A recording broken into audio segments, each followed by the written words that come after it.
Hello friends, कैसे हैं आप सब। मैं आपका अपना मित्र एडवोकेट एस मिश्रा लीगल दर्पण चैनल में स्वागत करता हूं।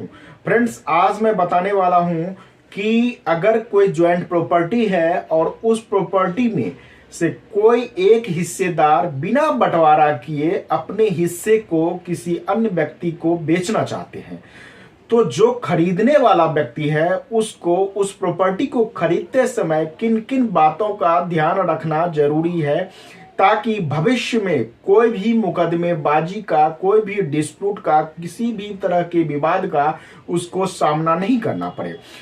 तो इसे जानने के लिए वीडियो को लास्ट तक देखें, और वीडियो देखने के बाद अच्छा लगता है तो चैनल को ज़्यादा से ज़्यादा सब्सक्राइब करें, वीडियो को ज़्यादा से ज़्यादा लाइक करें और शेयर करें। आइए फ्रेंड्स, जानते हैं। फ्रेंड्स, जब कोई भी प्रॉपर्टी ऐसा होता है कि वो संयुक्त प्रॉपर्टी है और उस प्रॉपर्टी का बंटवारा नहीं हुआ है और उस प्रॉपर्टी में एक से ज्यादा हिस्सेदार हैं, किसी एक हिस्सेदार को अपना प्रॉपर्टी किसी कारणवश बेचना होता है, वो अपने हिस्से का प्रॉपर्टी बेचना चाहते हैं, अन्य हिस्सेदारों को पार्टीशन के लिए बोलते हैं, बंटवारे के लिए बोलते हैं, लेकिन उसमें से कोई हिस्सेदार ऐसा होता है कि वो उस समय वहां पे प्रेजेंट नहीं होते हैं, किसी दूसरे काम से, किसी अन्य काम से दूसरे जगह रहते हैं, या किसी कारणवश उस प्रॉपर्टी का बंटवारा नहीं होता, लेकिन जो हिस्सेदार उसको बेचना चाहते हैं उनको जरूरी रहता है वो अपना हिस्सा बेचने के लिए तैयार रहते हैं।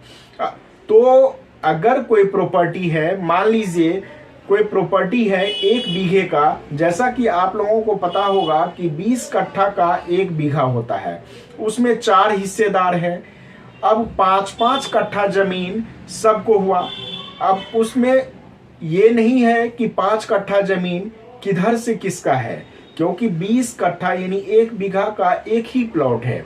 अब एक प्लॉट में अब उसमें उसका तो पार्टीशन चुकी हुआ नहीं है, अब डिस्क्राइब नहीं है कि इसमें से किसका हिस्सा किधर से है।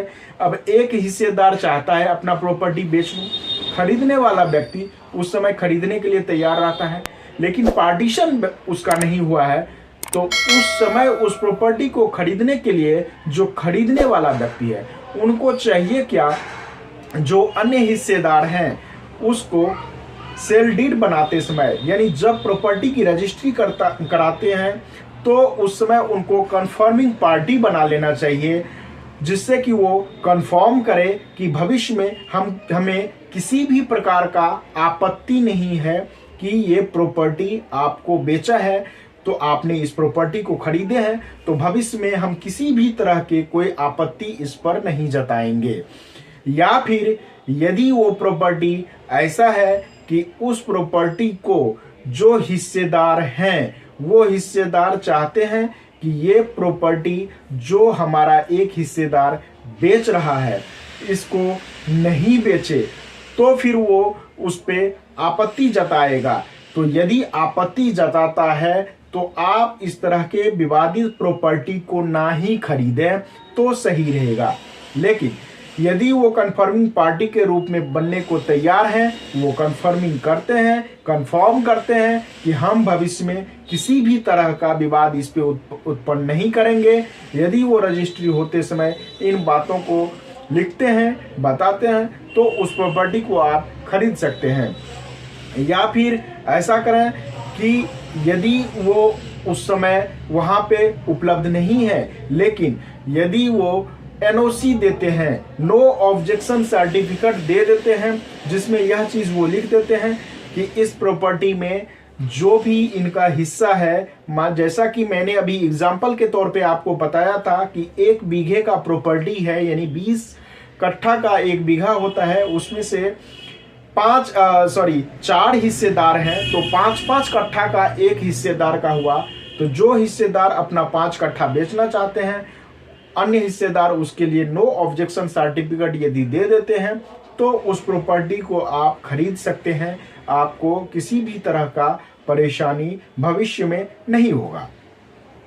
अब दूसरी बात आती है कि अगर कोई हिस्सेदार अपना प्रॉपर्टी किसी अन्य हिस्सेदार को देना चाहते हैं, तो वो किस तरीके से दे सकते हैं। वो अपना हक किसी और को देना चाहते हैं, तो वो अपना हक किसी और को देने के लिए रिप्लेसमेंट डीड बना सकते हैं। हक त्याग जिसको बोलते हैं, हक त्याग प्रमाण पत्र बना के उसको दे सकते हैं, हक त्याग डीड बना के उसको दे सकते हैं। ये स्टेट पे डिपेंड करता है। जैसे दिल्ली में रिप्लेसमेंट डीड बनता है, हक त्याग प्रमाण पत्र बनता है। आप यदि दूसरे जगह लीजिएगा, हरियाणा में लीजिएगा, तो वहां ट्रांसफर डीड बनता है। इसमें कोई ज्यादा स्टाम्प वैल्यू नहीं लगता है, 0 के बराबर लगता है। यूपी में जाइएगा तो वहां पे स्टाम्प वैल्यू लगता है, क्योंकि वहां पे तो ना तो रिप्लेसमेंट डीड बनता है ना ही ट्रांसफर डीड बनता है। इसी तरीके से अगर कोई व्यक्ति अपना हिस्सा किसी अन्य व्यक्ति को देना चाहते हैं, किसी अपने अन्य हिस्सेदार को ही अपना हिस्सा दे देना चाहते हैं, तो उस समय उसको वो चाहे तो गिफ्ट डीड के भी थ्रू वो प्रॉपर्टी अपना दे सकते हैं।